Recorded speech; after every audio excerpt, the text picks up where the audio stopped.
update game Kikoran kamu, ikuti juga Kikoran Competition. Daftar sekarang juga. Itu Rabu 7 Februari 2024. Gugatannya mengenai gugatan perbuatan melawan hukum. Nah, sebagai pihak tergugatnya Sabda Yagra Aisa.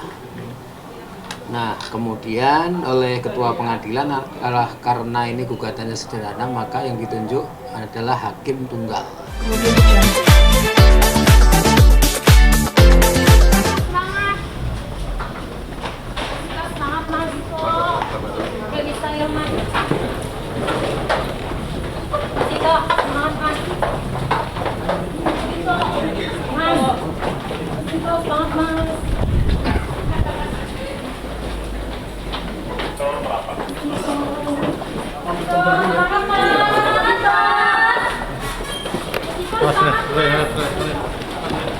Mas Dito, semangat ya Mas.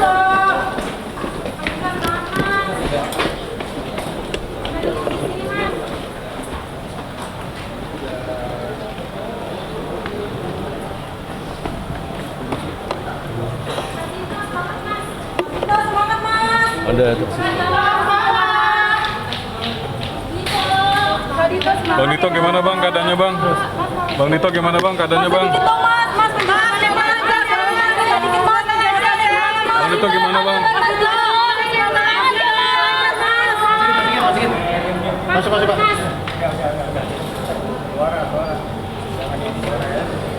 Bang, sorry bang. Kembali lagi Mbak. Duduk Pak ya. Duduk.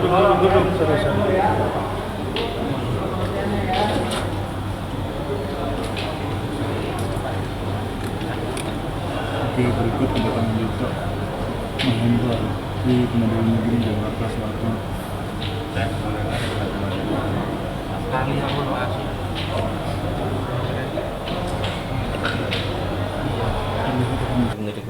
Pakai lampu dong, ada yang bawa lampu ya? Oke, silakan Mas.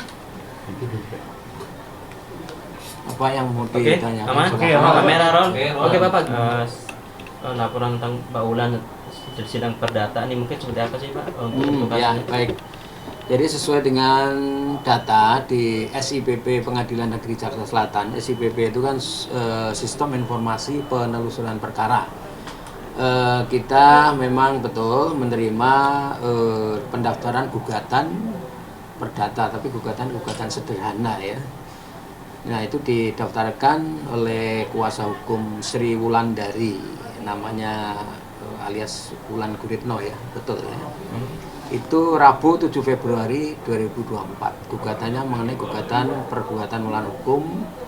Nah, sebagai pihak tergugatnya Sabda Yagra Aisa.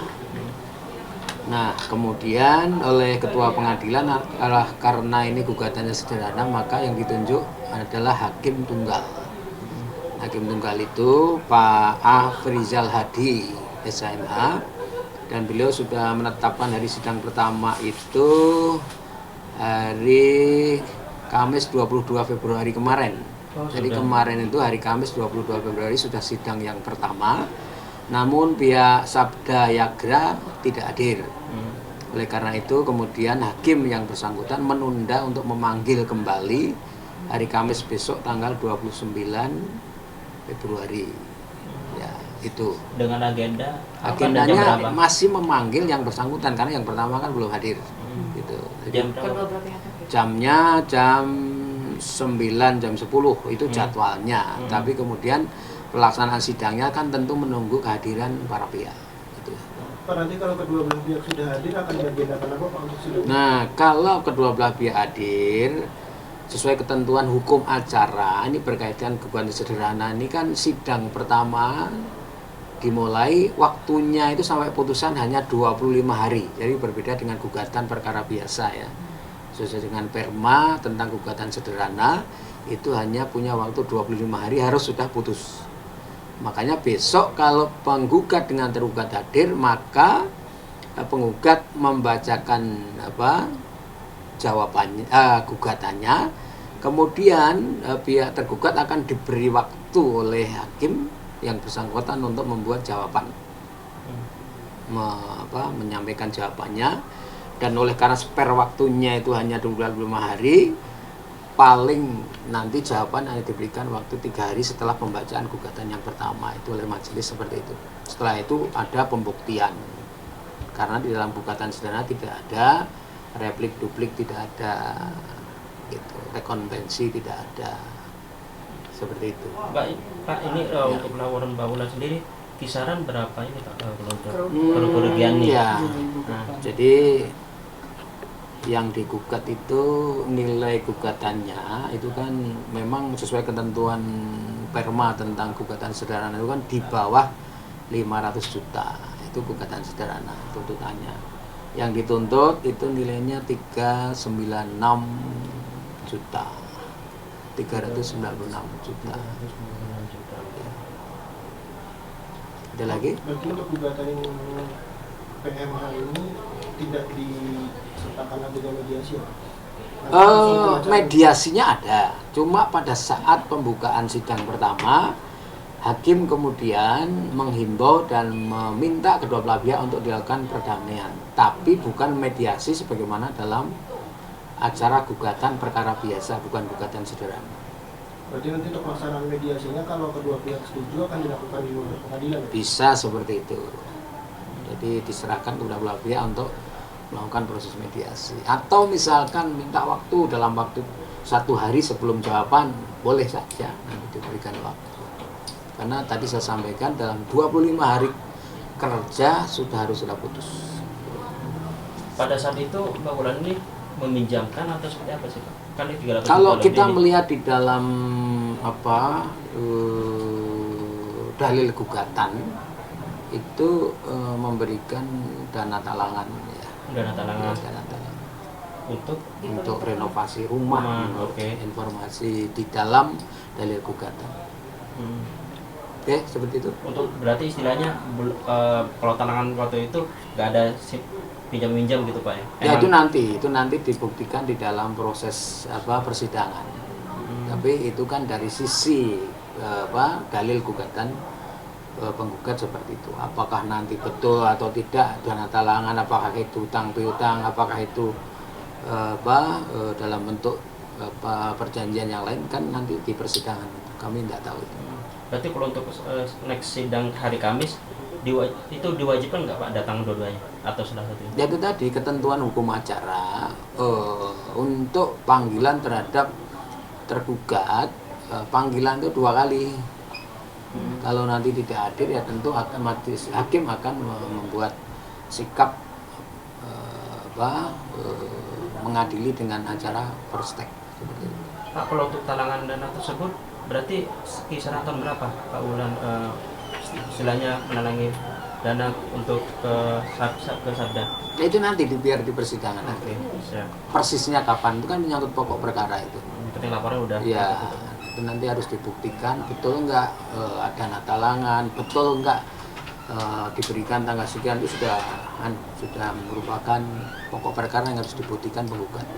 Tapi kalau untuk laporan Pak Wulan sendiri berarti untuk berkas-berkasnya maksudnya udah lengkap apa? Kalau gugatan sederhana, hukum acaranya seperti itu. Begitu mengajukan gugatan, daftar, di situ sudah bukti-buktinya sudah dilampirkan.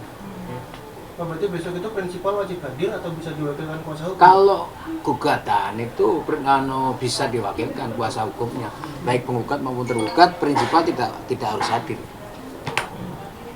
Cukup? Cukup. Oke, Siap. Makasih sama-sama. banyak Pak ya. Makasih, Pak. Oke. Kayaknya ada next ini.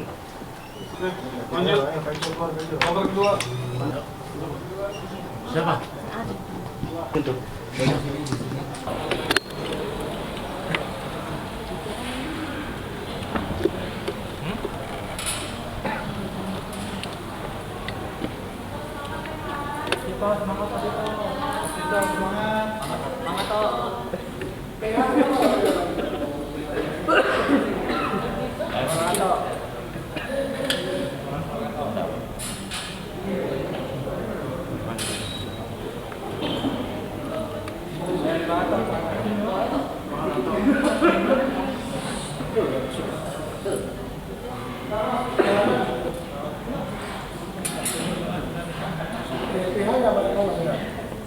Apa sih,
Tolong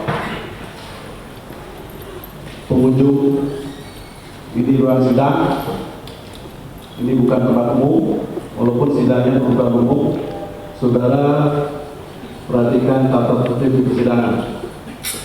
Tidak perlu pakai teriak-teriak.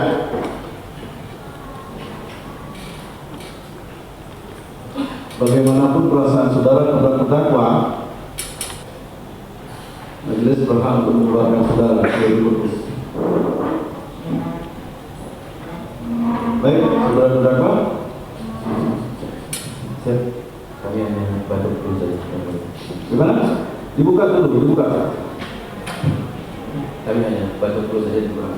Bisa ikuti persidangan? Bisa lanjutkan. Saksi ada dari desa? Ada berapa? Satu. Silakan saudara bisa.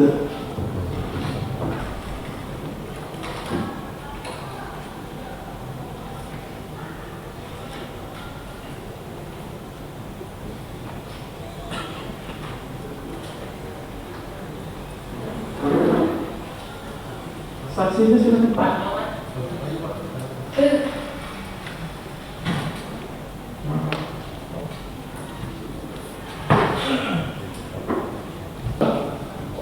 Nyoman Aryawan Negara. Nyoman Aryawan Negara, lahir di Bali 30 Mei. Ya. Silakan tunggu.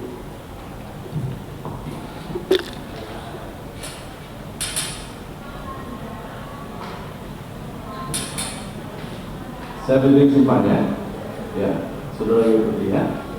Om Atak Paramawisesa. Saya bersumpah sebagai saksi akan menerangkan yang sebenarnya, tidak lain dari yang sebenarnya. Om Santi Sandi Sandro. Terima kasih.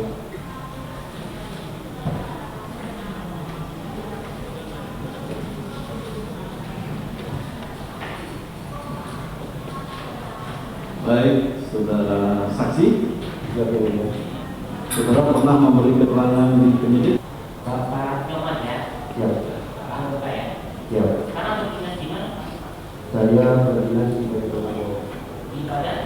Badan Pemerintahan Bola. Oh. Itu bagaimana ya? Kebetulan kami di bagian pelayanan perizinan senjata api bahan peledak. Terkait dengan perizinan senjata api dengan bahan peledak. Siap. Juga perlu ya? Ya. Perlu senjata api kan ya? Itu ada lembaga lain? Di luar dari badan peledak yang punya kewenangan seperti itu? Senjata api untuk non-organik perizinannya ada di bagian Bola. Baik. Bapak berdinas sejak di bagian badan peledak itu sejak kapan? Saya sejak 98 akhir. Sejak 98 Ya. sampai sekarang? Ya. Apa jabatan Bapak? Saat ini jabatan saya sebagai Pamil Subdit Sedap di bidang sebagai Jawa. Terkait dengan perkara ini, apa yang Bapak ketahui? Ya, mungkin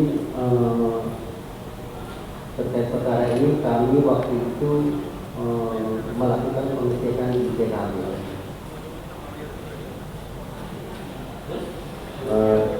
Ini kami buka dari awal, jadi pada saat itu kami dihubungi sama komandan kami untuk datang ke TKP yang di Senopati itu. Kemudian kami bersama satu orang anggota datang ke sana ke TKP.